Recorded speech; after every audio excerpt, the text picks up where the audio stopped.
नैमित्तिक दत्त महाराजांच्या गुरुवारच्या सेवा आरती क्रमासाठी तुम्ही सर्वजण इथे जमता। त्यामुळं त्यानंतर प्रवचनाची सेवा म्हणजे शारीरिक व्याधीसाठी औषधोपचार व आरती, ओलांडा आणि मनशांतीसाठी दत्तपाठ आणि प्रवचन। मनाची शांती भेटते या दोन गोष्टीनं। दत्तपाठ तुम्ही नीट बारखाव्यानं वाचला तर त्याच्यामध्ये सगळ्या प्रश्नांची उत्तरे आहेत, आणि प्रवचन शांत चित्ताने ऐकून विवेकाने प्रश्न विचारले तर निश्चित स्वरूपात त्यातूनही उत्तम मार्गदर्शन प्राप्त होतं। प्रवचन चालू करण्यापूर्वी सर्वांनी आपले मोबाईल फोन व लहान मुलं यांना सायलेंट मोड वरती टाका व आपल्यामध्ये असलेलं बालपण सुद्धा थोडं प्रवचनापुरतं सोडून द्या। प्रत्येकामध्ये बालपण असतं। जसं की लग्नाला कार्यालयात बसल्याच्या नंतर माणूस शांत बसत नाही, खालचं कुठं गवतच उपट, अक्षदाच कुठं गोळा कर, काहीतरी चालू असतं। ताडपत्रीला छोटं होल असेल बसलेल्या सतरंजीला तर बसल्या बसल्या ते मोठं कर, हे झालं बालपण। ते असावं प्रत्येक माणसात, पण प्रवचनाच्या वेळेस अजिबात नाही। कारण प्रवचनाचा शब्द न शब्द आपल्या जीवनात काहीतरी बदल घडण्यासाठी मी सांगत असतो। जेवढ्या उत्कंठेने मी सांगतो त्या पद्धतीने तुम्ही ऐकलात तर निश्चित स्वरूपात त्याच्यातून बदल आपल्या जीवनात होतो। सर्वांना आवडीचा असलेला प्रिय सण दीपावली येत आहे, आणि या दीपावलीच्या बाबतीतच आजचं प्रवचन व्यवस्थित ऐकलं तर त्यातला मर्म जाणून घेतला तर सर्व प्रश्नाची उत्तरं मिळतात। आता व्यवस्थित ऐका। ही जी मी आजचं प्रवचन सांगतोय संपूर्णपणे दीपावली, त्यामध्ये असलेले सण, त्याच पद्धतीनं सर्वांना प्रिय असलेलं लक्ष्मीपूजन त्याच्यावरती। ज्याला असं वाटतं आपल्या घरात पैसा स्थिर होत नाही, आपल्याकडे पैसा येत नाही, आल्या आल्या त्या पैशाला खूप दारं पडतात, असं प्रत्येकाचं दुखणं असतं। आणि लक्ष्मी, स्त्री आणि संपत्ती हे तीन माझ्याकडे येणारे सगळ्यात मोठे प्रश्न आहेत। त्यामुळं वर्षातून एकदा येतो हा शुभ मुहूर्त, तो म्हणजे दीपावलीच्या आधीचा, लक्ष्मीपूजनच्या आधीचा गुरुवार, तो आज आलाय। त्याच्यामुळं लक्ष्मीला स्थिर करण्याची सूत्र मला या प्रवचनात तुम्हाला सांगायची, ती तुम्ही लक्षात घेतली तर तुमच्या लक्ष्मीमध्ये वाढ होण्यापासून कोणी रोखू शकत नाही। प्रवचन नीट ऐका। जर त्यातलं काही कळालं नाही तर झाल्यानंतर लगेच विचारा, तुमच्या प्रश्नांमध्ये इतरांची उत्तरं पण लपलेली असतात। सप्त ऋषी सर्वांना माहिती आहे, त्या पृथ्वी उत्पत्तीला ब्रह्मदेवाची 7 मुलं, मरीची, अत्रि, पुलह, वसिष्ठ, ही जी 7 गोत्र आपण सांगतो, ब्रह्मदेवाचे 7 पुत्र आहेत। भरद्वाज, गौतम, अत्रि, वसिष्ठ, काश्यप ऋषी व इतर या 7 जणांनी पूर्वीच्या असलेल्या शेषाचल नावाच्या पर्वतावरती एक महायज्ञ केला। पर्वताचं नाव काय? त्याला शेषाद्री असं नाव आहे। शेषाचल, शेषाद्री। त्या शेषाद्री पर्वतावरती या 7 जणांनी खूप मोठा हवन केला। आणि हवन म्हणजे काय? देवतेचं भोजन। जसं आता आपण इथं अन्नदान घालतो तसं हे अन्न जड स्वरूपात आहे, देव खाऊ शकत नाही। मग देवाला खायला कसं घालायचं? त्याचा दूत अग्नी, अग्नीमध्ये अर्पण केलं स्वहा स्वधा म्हणून की ते देवापर्यंत पोचतं, म्हणून होम करतात। म्हणून इथं आपण तो तुमच्या कामना पूर्तीसाठीचा यज्ञ करत असतो दर गुरुवारी। आपल्या ज्योतिष प्रश्नोत्तर सेवेचा त्या यज्ञाचा फारसा संबंध नाही, पण देवतेपर्यंत तुम्ही पोचावं म्हणून केलेला तो प्रयत्न। त्या अग्नीच्या हवनाची आहुती, पूर्णाहुतीची वेळ आली। 7 ऋषी म्हणाले ही पूर्णाहुती कुणाला द्यायची? ब्रह्मदेवाला, विष्णुदेवाला का शिवशंकराला? त्रिदेवापैकी कोण श्रेष्ठ आहे की जो ह्या मोठ्या हवनाची हवीर द्रव्याची आहुती, पूर्णाहुती घेईल? मग त्यामध्ये सर्वांमध्ये भृगु ऋषी वरिष्ठ होते। भृगु ऋषी भृगूंना म्हणाले हे काम तुम्हीच करा। ह्या 3 जणांपैकी श्रेष्ठ कोण ते ओळखून त्याची पावती आणा. तसेच ते भृगु ऋषी तातडीने निघाले, ब्रह्मदेवाकडे गेले. ब्रह्मदेव काय करत होते? सरस्वती देवी वीणावादन करत होत्या आणि ब्रह्मदेव त्या कलेमध्ये एकनिष्ठ एकाग्र झाले होते. भृगु ऋषी आले आपल्या घरी, आपल्या घरातलं कुणी मोठं आलं, चुलते आले म्हणजे ज्याच्याबद्दल तुम्हाला आदर आहे असे चुलते, तर तुम्ही उठून पाणी देता, उठून त्यांचा आदर सत्कार करता. कुणी वृद्ध व्यक्ती आला, कुणी आपले आजोबा आले, कुणी गावाकडचे आले, सन्मान आहे हा त्यांच्या वयाला, त्यांच्या कर्तृत्वाला दिलेला. सप्त ऋषींचं कर्तृत्व आभाळा एवढं मोठं. भृगु ऋषी आले, आल्यानंतर देव असू द्या, कारण पूर्वीच सांगितलेलं आहे, राज्य जाये द्विज शोभे, म्हणजे राज्य जातं ब्राह्मणाच्या शापानं आणि येतं सुद्धा ब्राह्मणाच्या आशीर्वादानं. राज्य जाये द्विज शापे, स्त्री नासे काम वासने, यती नासे विषय सेवने. म्हणजे काय? जो यती आहे तो विषय, विषय म्हणजे सर्व प्रकारची मूलद्रव्य, संग्रहित केलेलं द्रव्य, त्याने यती नसतो. स्त्री नसते काम वासनेने, यती नसतो विषय सुखाने, आणि राज्य जातं ब्राह्मणाच्या शापाने. जया समयी ब्राह्मण मरे, तया वर्षी पर्जन्य ना पडे. आपल्या गावात एखाद्या ब्राह्मणाची हत्या झाली तर त्या वर्षी त्या अख्ख्या संबंध प्रदेशावर पर्जन्य म्हणजे पाऊस पडणार नाही, इतका मोठा आशीर्वाद पूर्वीच्या ब्राह्मण समाजाला होता. आणि तो त्या पद्धतीने वृद्धिंगत होत होता. त्या ठिकाणी सांगण्याचा मुद्दा, भृगु ऋषी ब्रह्माच्या दारात उभे राहिलेत, ऋषीचा सन्मान झाला नाही, ब्रह्माने भृगूकडे पाहिलं नाही. ब्रह्मदेव म्हणाला, अरे उन्मत्त ब्रह्मा. भृगू म्हणाला, अरे उन्मत्त ब्रह्मा, तुझ्या दारी जर ऋषी येऊन तू अशी त्याची अवहेलना करत असेल, तू पृथ्वीवरती पुजायला योग्य नाही, या पृथ्वीवरती तुझं एकही मंदिर असणार नाही, कुणाच्याच घरात तुझी पूजा केली जाणार नाही, सृष्टीचा उत्पात करता तू जरी असशील तरी तुझी पूजा होणार नाही. ब्रह्मदेवाचं अपवाद एक सोडता पुष्कर पृथ्वी तलावर मंदिर नाही. कुणाच्या घरात ब्रह्मदेवाचा टाक आहे का? ब्रह्मदेवाचा टाक आहे का? उत्पत्ती, स्थिती, लय, जन्माला घालणं, पालन पोषण करणं आणि मरणं, सगळ्यात महत्वाचं काय आहे? तसं जन्माला घालणं. आलेच नाही तर पालन पोषण काय, मृत्यू काय? जो जन्माला घालतोय तो सृजन करता ब्रह्मा, एकाच्याही घरात त्याची मूर्ती नाही. ऋषीचा शाप किती खरा. तसेच ते भृगु ऋषी गेले, तुला हवीर द्रव्य देण्याच्या तर तू पात्रतेचाच नाहीस असं म्हणून ते गेले. त्याच्यानंतर गेले ते सांब भोळे सदाशिवांकडे. सांब सदाशिवांकडे गेल्याच्या नंतर दाराच्या बाहेर जसे, आता ते कैलास भुवन त्याचं काय वर्णन करावं. त्या कैलासात आल्याच्या नंतर तो रम्य हिमाद्री शिखर पाहिल्याच्या नंतर पहिल्यांदा सगळी भूतावळ लागते. त्याच्यानंतर शृंगी, भृंगी, नंतर नंदी आणि शेवटी महादेव. या सगळ्यांच्या तावडीतून जर एखादा सुटला तर शेवटी देव भेटतोय. पण ऋषी आल्याच्या नंतर हे कुणी मध्ये पडत नव्हते, कारण त्यांना माहिती आहे ह्यांच्या नादी लागलं तर आपल्याला शापित होऊन परत जन्म घ्यावा लागेल. जसे का भृगु ऋषी आले, भूतावळ बाजूला सरली, शृंगी बाजूला गेला, नंदी बाजूला गेला, पण सदाशिवाची समाधी उतरवण्याचं ताकद कुणाकडे नाही. शंकर त्याच अवस्थेत ध्यानमग्न बसले होते. पार्वतीचं अंग थरथर कापू लागलं की भृगु ऋषींच्या नजरेमध्ये त्या पद्धतीने जी आग वाढत होती की मी आलोय, शिवा तू उठून माझं स्वागत करायला पाहिजेत, ते होत नाहीये. याचा निश्चित काहीतरी विचित्र परिणाम होईल. पार्वती मातेला कळतंय, पण करणार काय? पतीची समाधी भंग पाहू नये, झोपेतल्याला उठू नये शास्त्र सांगतं. त्या कारणे ही समाधी उतरवायची कशी? पण भृगु ऋषींकडे तितका वेळ नव्हता. यज्ञ पूर्ण झालं होतं, पूर्णाहुती शेवटची आहुती द्यायची होती. त्या भृगु ऋषींची तळपायाची आग मस्तकाला जाते, हे जे शब्द आहे हा तेव्हापासून निघलेला आहे. भृगु ऋषींना तळपायाच्या मध्ये नेत्र होता, तळपायाच्या मध्ये नेत्र होता भृगूंचा, तिथून आग उसळली आणि शिवशंकराला शाप दिला. मी येऊन सुद्धा, ऋषी येऊन सुद्धा तू स्थिर रूपाने लिंग बुद्धीसारखा तिथंच स्थिर झालाय. तुझ्या अशा मूर्तीची पूजा आणि ह्या समाधी स्थितीची पूजा कुठेच होणार नाही. जिथे होईल तिथे स्मशान होईल.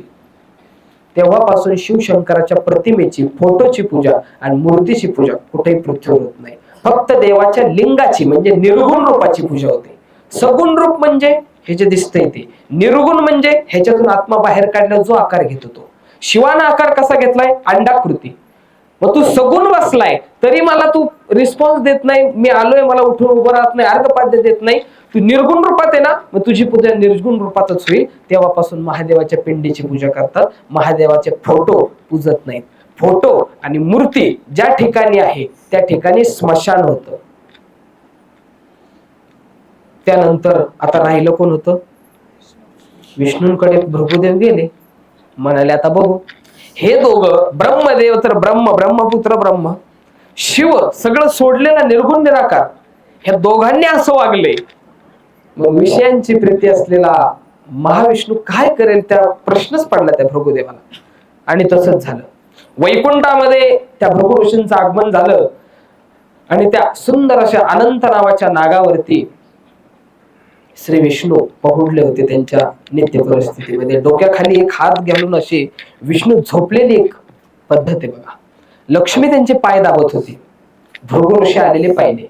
महालक्ष्मीला कळलंय ऋषी भृगु आलेत, पण पतीला उठवायचं आताच सोडून द्या, पूर्वीच सांगतो. झोपेतून उठवायचं नाही. आता भल्या पहाटेच काकड आरती चालू होती, उठलं नाही तर उठा पांडुरंगा प्रभात. विनोदाचा भाग सोडला तर पूर्वीच्या पुरुषही तसे होते म्हणा, आता सगळंच अवघड झाले. उठवायचं नाही महाविष्णूंना. पाय दाबत लक्ष्मी तिथं बसलेली आहे आणि विष्णूंच योग निद्रा चालू आहे. आणि ते भृगु ऋषी समोर आलेत आणि पुन्हा त्यांना अतिशय भयंकर वेदना झाल्या की ज्या त्रिदेवांना आम्ही त्रिदेवांना मानून हे मोठं हवन केलंय, कुठल्या पर्वतावर आहे रेंज मध्ये, शेषाद्री पर्वतावर आम्ही हवन केलंय आणि हविर्भाग द्यायचा आहे, शेवटची पूर्णाहुती द्यायची, पण एकही पात्रतेचा घावे ना. हे दोघांनी तर असं केलंय ना, तिसरा तर पत्नीच्या मांडीवर पाय ठेवून निवांत झोपलाय. तळपायामधून उसळणारा तो नेत्र धावत गेले आणि विष्णूंच्या छातीवरती लाथ मारली. जगाच्या मालकाच्या छातीवरती लाथ मारावी इतकं सामर्थ्य ऋषींचं आहे. भृगु ऋषींनी देवाच्या उजव्या छातीवर लाथ मारली. देव जागे झाले.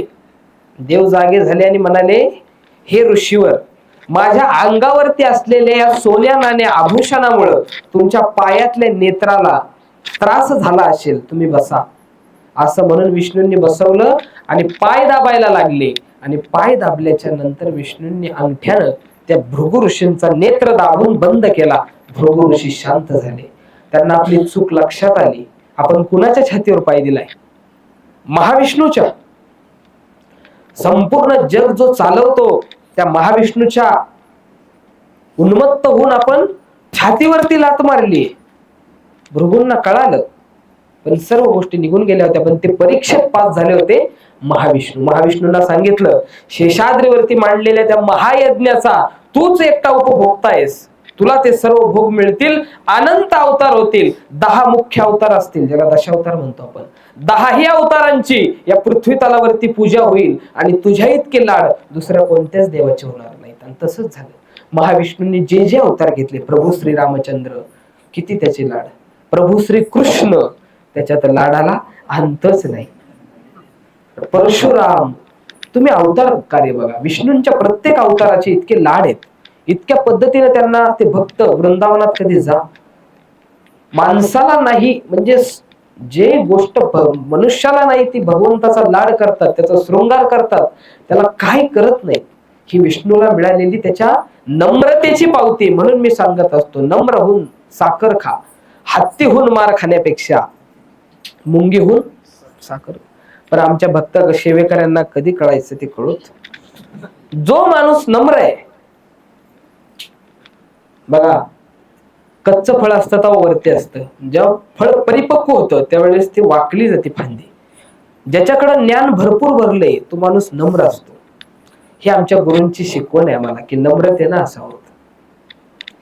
सांगण्याचं तात्पर्य, नम्र झाला महाविष्णू, यज्ञाचा उपभोग मिळाला. शेषाद्रीवर चाललेल्या मोठ्या यज्ञाचा हविर्भाग त्यांनी घेतला. सर्व सप्त ऋषींनी त्याला आशीर्वाद दिला. पण या सर्व कृत्यामध्ये एक स्त्री दुःखी झाली. जिचं स्थान महाविष्णूच्या उजव्या छातीवर आहे ती महालक्ष्मी नाराज झाली. आणि त्या ऋषीने तुला लाथ मारून तू त्याचेच पाय दाबतोय. महाविष्णूंना म्हणाली ती की तुम्ही आविर्भाग घ्यायला शेषाद्रीवर चाललात. या ऋषीने तुमचा इतका अपमान केला, तुमच्या छातीवर लाथ मारली आणि तुम्ही चाललात. पण विष्णू होते ते गेले. मग महालक्ष्मी म्हणाली मी सुद्धा आज वैकुंठ सोडून चालले पृथ्वी तलावरती आणि मी कुठं आहे हे तुमच्या दृष्टीने तुम्हाला दिसणार नाही. त्या दिवशी लक्ष्मीने वैकुंठ सोडला, विष्णूनं वैकुंठ सोडला. विष्णू शेषाद्रीवर गेले, आविर्भाग स्वीकारला आणि त्याच ठिकाणी बेचैन झाले माझी महालक्ष्मी कुठे गेली. त्या महालक्ष्मीचा शोध त्यांच्या दिव्य नेत्राने घेऊ लागले. पण महालक्ष्मीने दिलेल्या त्या वचनाप्रमाणे शापाप्रमाणे तिचा कुठेच शोध होईना. शेवटी म्हणाले याच ठिकाणी मी तपश्चर्या करेल. आणि त्या पर्वतावरती विष्णू आपल्या पत्नीची तपश्चर्या करायला बसले, ज्याचं नाव पुराणामध्ये अंजनाद्री पण आहे. अंजनाद्री म्हणजे हनुमंतरायाचा जन्म व्हावा म्हणून अंजनीने जिथं तप केलंय आणि जिथं तिच्या ओटीमध्ये तो पायस पडला, तो पिंड पडला, पिंड घारीने झडपिला, अंजनीने तो शेविला. तो पिंड ज्या ठिकाणी पडला तो अंजनाद्री, शेषाद्री, नंतर निलयाद्री आणि आत्ताचा व्यंकटगिरी, तिरुमला, तिरुपती. तिथं काय केलंय, महाविष्णू तिथं ध्यानस्थ बसले आणि आपल्या बायकोचा शोध घेऊ लागले. पृथ्वी तलावर कुठे आई, कुठं आलती? आई आलती कोल्हापूरला. आई कोल्हापूरला राहत होती आणि देव तिथं आले. देव आल्याच्या नंतर देव तपधानात बसले. बाजूने वारुळ झालं, बाजूने वारुळ झालं आणि त्या ठिकाणी गाया चरायला यायच्या. एका गुराख्याच्या गाया चरायला यायच्या. त्यातल्या एक गाईला त्या वारुळातून दिव्य सुगंध यायचा. त्यामुळे ती गाय काय करायची, त्या झाडाच्या मागे जाऊन त्या वारुळाच्या वरती अशी उभी राहायची की तिच्या सडातल्या दुधाची धार त्या वारुळात जाईल, अशी ती गाई उभी राहायची. पुन्हा एकदा सांगतो, शिवप्रिय जलधारा. शंकराला फक्त पाण्याची धार प्रिय आहे. जी पाणी आपण वाहतो ना ती धार जी आहे ती शिवाला प्रिय आहे. लक्ष्मीला आंबट पदार्थाची दह्याची धार प्रिय आहे, तशी विष्णूला दुधाची धार प्रिय आहे. शिवलिंगाच्या वरती पाण्याचा हे असतो, त्याला एक संततधार पात्र म्हणतो, त्यात पाणी घालतात. त्या पाण्याची धार शिवाला अतिप्रिय आहे. तशी लक्ष्मीला आंबट पदार्थाची आणि विष्णूला दुधाची. त्या गायीच्या सडातून दुधाची धार आत पडायची आणि गुराखी म्हणायचा गाया चरायला जातात सगळ्या, पण ही माझी सगळ्यात मोठी गाई ही धार का देत नाही, ही दूध का देत नाही, दूध कोण काढून घेते. म्हणून तो गुराखी हे किती वर्ष चाललं होतं, 12 वर्ष चाललं. 12 वर्ष विष्णू तिथे तपाला होते आणि 12व्या वर्षी तो गुराखी तिथे गेला. त्याने पाहिलं की वारुळामध्ये धार पडतीये, सड आत जाते. म्हणजे वारुळामध्ये असलेला निश्चित नाग तर नाही पण नागरूपी एखादा दुष्ट राक्षसी काम करतोय.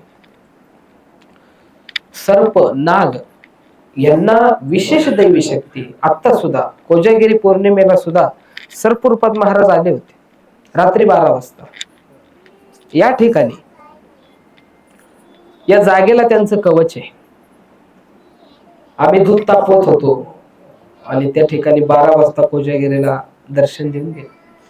सांगण्याचं तात्पर्य, त्या व्यक्तीला असं वाटलं, गुराख्याला वाटलं की ह्यात असलेला नाग पितोय. त्यानं कुऱ्हाड काढली आणि फेकून मारली त्या वारळावरती.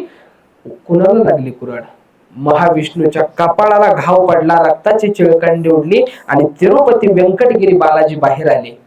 त्या गुराख्याला लक्षात आलं की आपल्याकडून अपराध झालाय. देवाच्या कपाळाला उभी चीर आपल्यामुळे पडली, म्हणून कापूर आणि अन्य वनस्पतीचा लेप करून तिरुपती बालाजीला तो लावला. तेव्हापासून देवाचा गंध असा उभा आहे. पांढरा गंध आहे बघा देवाचा. कोणी तिरुपतीला गेला तर नीट बघा, जो गंध देवाला लावतात तो उभ्या पद्धतीचा आहे आणि मध्ये एक लाल रेषे. खरं म्हणजे ते त्या गुराख्याने मारलेल्या कुऱ्हाडीचा घाव आहे आणि तो शांत भाव म्हणून त्याच्यावरती लेपला होता. तिरुपती बालाजीची मूर्ती 7 दरवाजाच्या आतमध्ये आहे. पण तुम्ही ज्यावेळेस अभिषेकाचा देवाचा व्यवस्थित व्हिडिओ पाहता, देवाच्या उजव्या छातीवरती खड्डा आहे जिथं भृगु ऋषीने लात मारली, त्याचं वैभव म्हणून अजूनही तो खड्डा तिथंच आहे असं पाऊले. आणि तितकंच काय, हाच बालाजी पुन्हा 7 दरवाजाचा अंतर सोडून सगळ्या भक्तांना चरण दर्शन द्यायला पंढरपुरात आला. त्याच्या सुद्धा छातीवरती भृगु ऋषींची लात आहे, त्याची पूजा केली जाते. तिथं लोण्याचा गोळा लावला जातो. हळदीचा गोळा तिरुपतीत लावतात, इथे लोण्याचा. शांतता भेटावी. तिरुपतीची त्या ठिकाणाचं नाव पहिलं शेषाद्री, अंजनाद्री, शेषाद्री, निलयाद्री आणि आता कलियुगात व्यंकटगिरी पर्वत. तिरुमला, तिरुपती. त्या व्यंकटगिरीला सप्तशिखरी म्हणतात. 7 शिखरे आहेत तिथं. अतिशय रम्य पर्वत आहे.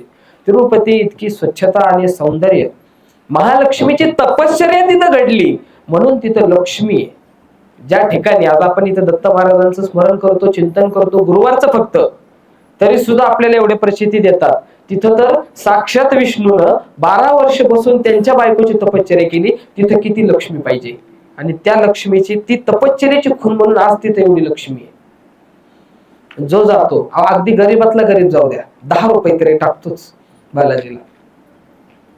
आणि त्या भक्तीचं वैभव त्या देवाला आहे.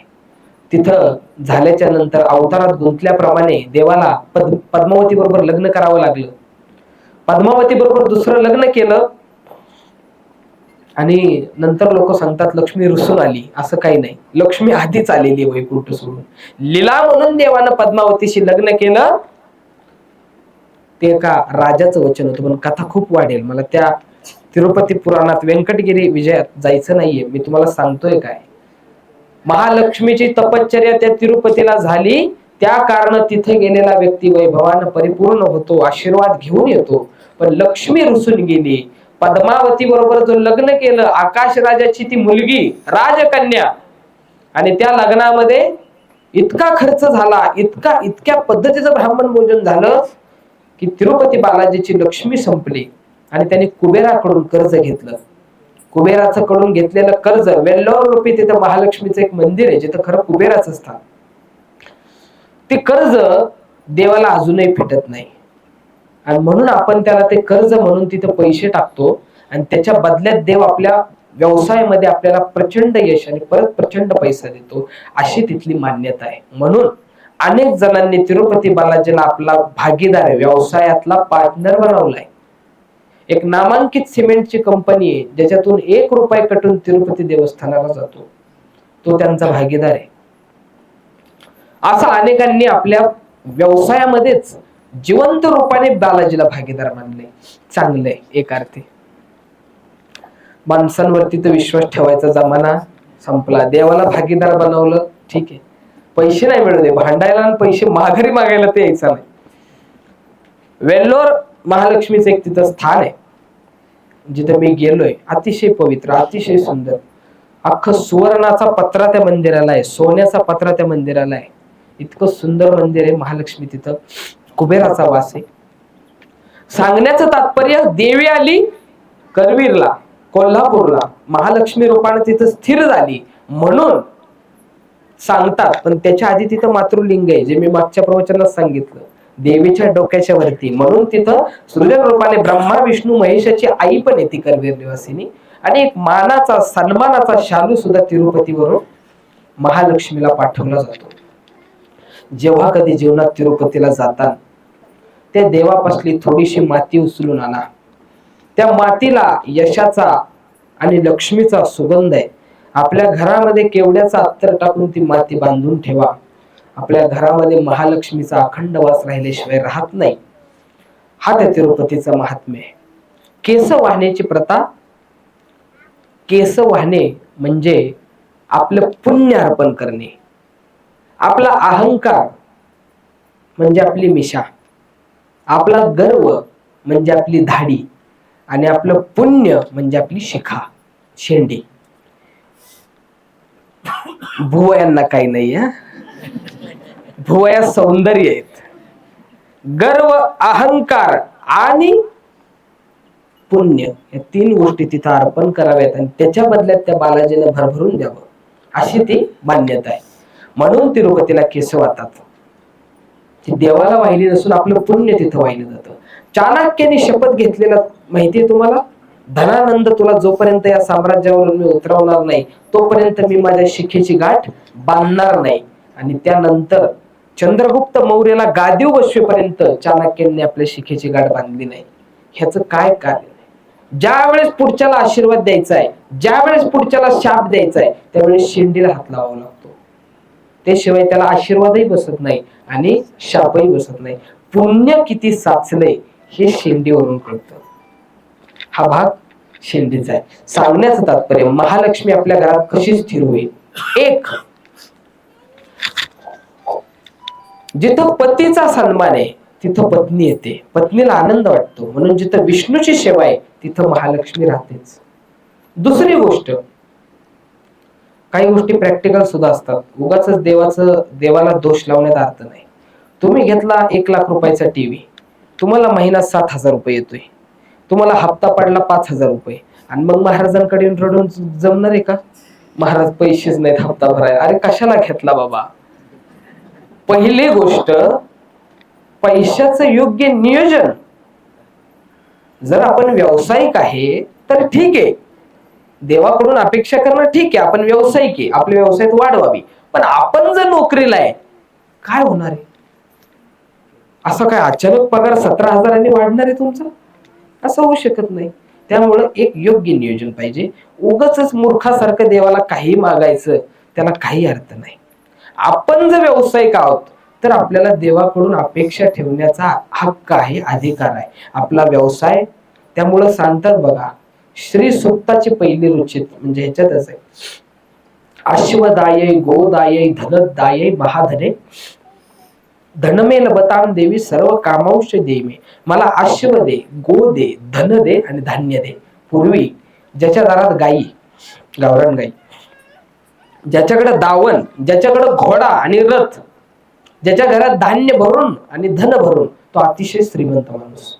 आत्ताच्या भाषेत बघायचं गेलं तर गाई गावरान पाहिजे, जर्शी बुद्धी भ्रमिष्ट गाई आहे जर्शी माझ्या हिशोबाने, गावरान गाई.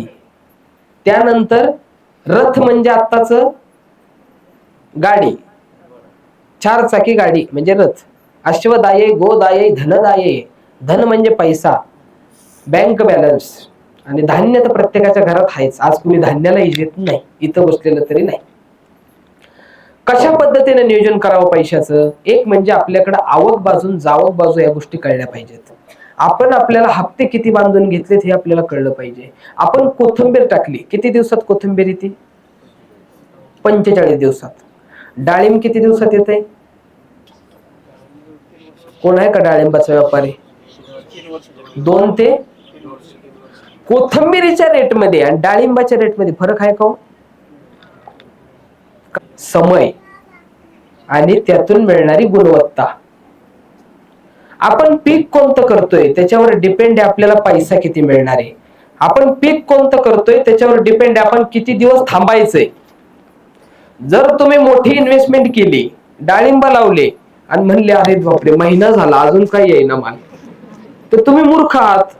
तुम्ही इन्व्हेस्टमेंट कोणती केली त्याच्यावरती करणं गरजेचं आहे. दुसरी गोष्ट, निगा राखणं.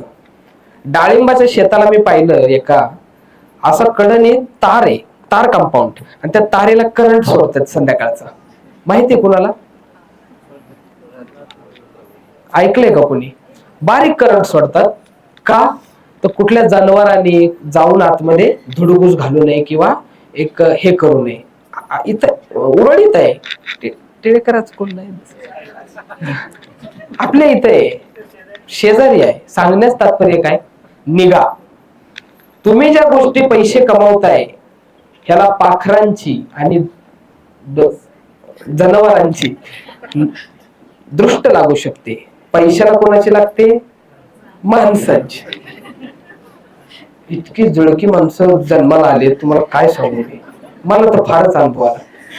तर रानातल्या फळाला नजर लागते पक्ष्याची, पाखरांची आणि जनावरांची. त्याच्यासाठी काय करतात? त्याला चौकी करतात, त्याच्यात करंट सोडतात. म्हणून मी लोकांच्या शेत्यांना चौकी, घराला चौकी हा शब्द तो आहे, एक करंट सोडणे. जर कोणी वाईट नजरेने त्या गोष्टीकडे पाहिलं तर त्याला तो करंट बसतो. त्यासाठी त्या घरात पावित्र्य असावं लागतं. इलेक्ट्रिसिटी असेल तर करंट जोडताल ना. घरात रोज काळ्या पिशवीत येते हर हर, आणि काय करंट बसणार आहे. चौकी भ्रष्ट होते वशाटानं, नॉनव्हेजनं. त्यामुळे घरात मांस शिजवू नका. आपल्या राहत्या घरात आपण कधीच मांस शिजवू नये. दत्तात्रय तुमच्या घरी येऊच शकत नाही.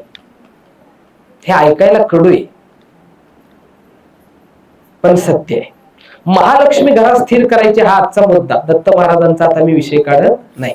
महालक्ष्मी स्थिर करण्यासाठी आपली येण्याची बाजू, जाण्याची बाजू याचं व्यवस्थित नियोजन पाहिजे.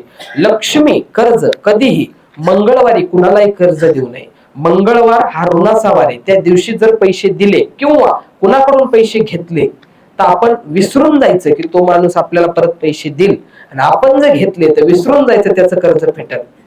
व्याजानं आणलेल्या पैशाला पण एक शाप असतो. रक्कम थोडीच असते पण देऊच वाटत नाही, आणि ते जातच नाही, संपतच नाही, लवकर संपतच नाही. म्हणून कर्ज घ्यावं शुक्रवारच्या दिवशी. हे थोडे वार आणि नक्षत्राच्या जर सोबत आपण वागलो निश्चित स्वरूपात फरक पडतो. शुक्रवारच्या दिवशी महालक्ष्मीचा मुक्त संचार असतो.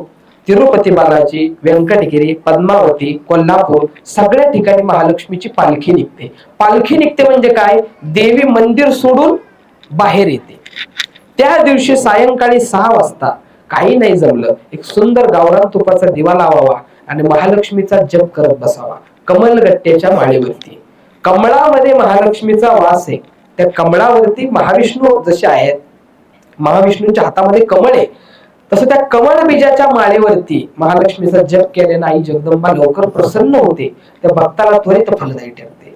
दुसरा विषय, अस्वच्छ असलेले केस, अस्वच्छ असलेली नख, अस्वच्छ असलेलं शरीर जर तुमचं असेल आणि तुम्ही जप करताय तुम्हाला 0 फरक पडतो. महालक्ष्मीला भयंकर स्वच्छता प्रिय आहे. तिरुपती बालाजीला कधी गेलात तर तिथली स्वच्छता बघा. रात्री लोक झाडतात. आपल्याकडे म्हणतात बघा रात्रीचं झाडू नका लक्ष्मी जाते. त्याच्या मागे 2-3 वैज्ञानिक कारणे आहेत, आध्यात्मिकही आहेत. पण तिरुपतीचं मंदिर दिवसातून 7 वेळा झाडलं जात असेल तरी तिथली लक्ष्मी काय जात, तपश्चर्याच तितकी झाली. सांगण्याचं तात्पर्य स्वच्छता महालक्ष्मीला प्रिय आहे. अंधश्रद्धेत पडू नका. आपलं घर स्वच्छ असावं. जो व्यक्ती महालक्ष्मीची उपासना करतो त्याच्या अंगाला सुगंधी द्रव्य पाहिजे, अत्तर पाहिजे, गंध पाहिजे, शरीर स्वच्छ पाहिजे, नख स्वच्छ पाहिजेत. का, कराग्रे वसते लक्ष्मी, करमध्ये सरस्वती, करमूले तू गोविंदम प्रभाते कर दर्शन. हातामध्ये सुवर्ण मुद्रिका पाहिजेत, हातात सोनं पाहिजे. का उग विचित्र सारखं राहायचं नाही. सांगतोय ज्यांच्या बँकेत पैसे पडले त्यांच्यासाठी सांगतोय, नाही तर म्हणतात द्या महाराज एखादा चोळा त्यांचा. माझं महालक्ष्मीवर खूप प्रेम. कर अग्रे, कराच्या अग्रभागावर लक्ष्मी, म्हणून हाताची नख स्वच्छ पाहिजे. तिथं घाण जमली तर लक्ष्मी स्थिर राहू शकत नाही. नख मंगळवारची काढावीत, चौकामध्ये नेऊन टाकावीत. अडकलेली लक्ष्मी परत येण्यासाठी अतिशय प्रभावी उपाय. कर अग्रे लक्ष्मी वसते, कर मध्ये सरस्वती, कर मूले तू गोविंद प्रभाते कर दर्शनम. हिरण्यवर्णा हरिणीम सुवर्णरजतस्त्रजा. जिचा वास सोन्यामध्ये आहे. पहिल्याच वाक्यात श्री सुक्ताच्या लिहिले, सोन्या तापलेल्या सोन्याप्रमाणे जिची दिव्य अंगे कांती आहे अशा महालक्ष्मीला मी स्मरण करतो. म्हणून सोन्यामध्ये महालक्ष्मीचा पहिला वास सांगितलाय. म्हणून सुवर्णाचे दागिने महिलेच्या अंगावर असावे. तिसरा नियम, ज्या घरामधली लक्ष्मी दुःखी आहे त्या घरामध्ये पैसे स्थिर होणं केवळ अशक्य गोष्ट आहे. जसं घर सांभाळणारी ती गृहलक्ष्मी तिला आपण म्हणतो, ती गृहलक्ष्मी ती सुखी ठेवणं हे आपलं काम आहे, आणि तिने समाधानी राहणं हे तिचं काम आहे. सुख कशात आहे, समाधानात आहे. आपल्याला 2000ची साडी आहे याचं कौतुक नसतं, शेजारचीनं 3500ची आणली. इथं झाला तुम्ही शून्य, जीवनात शून्य झाला तुम्ही. कारण तुम्हाला सुख मानवलं नाही, तुम्ही मत्सर केला, असूया धरली, तुम्ही अहंकारात बुडाला, तुम्ही असमाधानी राहणार. आपल्याकडे जे आहे त्यात समाधानी राहावं, त्यात वाढ करावी. 10,000ची साडी घाला, 10,000ची घाला, पण शेजारचीने 11ची घातली म्हणून तुम्ही असमाधानी राहत असतात, तर तुमच्यासारखं कर्मदरिद्र मला तुम्हीच. समाधानी राहावं, जे आहे त्यात वाढ जरूर करावी, आहे तो पैसा ठेवू नये, वाढ करावी, पण समाधान ठेवावं, दुसऱ्याकडे बघून जळू नये, ती खराब वृत्ती. महालक्ष्मीचा नियम, शुक्रवारच्या दिवशी आंबट पदार्थ जो देवीला अर्पण करतो त्याच्या घरात लक्ष्मी स्थिर होते. आंबट पदार्थ महालक्ष्मीला प्रिय आहेत, म्हणजे आवळा. आवळ्याचा जो नैवेद्य शुक्रवारी, त्या मगाशी सांगायचं अर्धवट राहिलं, गावरान तुपाचा दिवा लावून महालक्ष्मीचा कमलगट्ट्याच्या माळेवरती जप करावा. श्रीयंत्र घरात असावं, श्रीयंत्राशिवाय लक्ष्मीचं बसायचं आसन येते. ज्या वेळेस लक्ष्मी रुसून या पृथ्वी तलावरून गेलती त्यावेळेस ऋषाधिक मंडळांनी बसून एक यंत्र काढलं ज्याच्यावर महालक्ष्मी स्थिर झाली, ते यंत्र म्हणजे श्रीयंत्र. म्हणून त्याच्यावरती कुंकुम अर्चन, देवीला विशेष प्रिय असलेलं कुंकू शुक्रवारी आणि मंगळवारी वाहा. ते कुंकू कपाळाला लावा, त्याच्यातून किती एनर्जी, किती ताकद मिळते तेव्हा. त्याच पद्धतीनं विष्णूला प्रिय आहे शेवयाची खीर आणि लक्ष्मीला प्रिय आहे तांदळाची खीर. त्या तांदळाच्या खिरीचं तिला नैवेद्य दाखवा, कमळ पुष्प तिला अर्पण करा, केवड्याच सुगंधी अत्तर तिला अर्पण करा, आणि आंबट खाणं शुक्रवारच्या दिवशी वर्ज्य करा. किती फरक आपल्या जीवनात पडतोय बघा. हे महालक्ष्मीचं गमक आहे. या लक्ष्मीपूजनच्या दिवशी, या वर्षीचं लक्ष्मीपूजन 1 नोव्हेंबर 2024 रोजी सायंकाळी 6 वाजल्यापासून 8 वाजून 37 मिनिटापर्यंत, म्हणजे 2.25 तासामध्ये तुम्ही करू शकता. अमावास्या जरी अर्धव्यापिनी आदल्या दिवशी असली तरी लक्ष्मीची येण्याची वेळ 2:15 सांजेची, मी सांगितल्याप्रमाणे सायंप्रभातली, म्हणून पूजा करायची शुक्रवारी. येणाऱ्या पुढच्या शुक्रवारी महालक्ष्मीचं पूजन करायचं. त्याच्यासाठी सर्वांना लक्ष्मीपूजनच्या खूप खूप शुभेच्छा आणि दीपावलीच्या खूप खूप शुभेच्छा. श्री दत्त.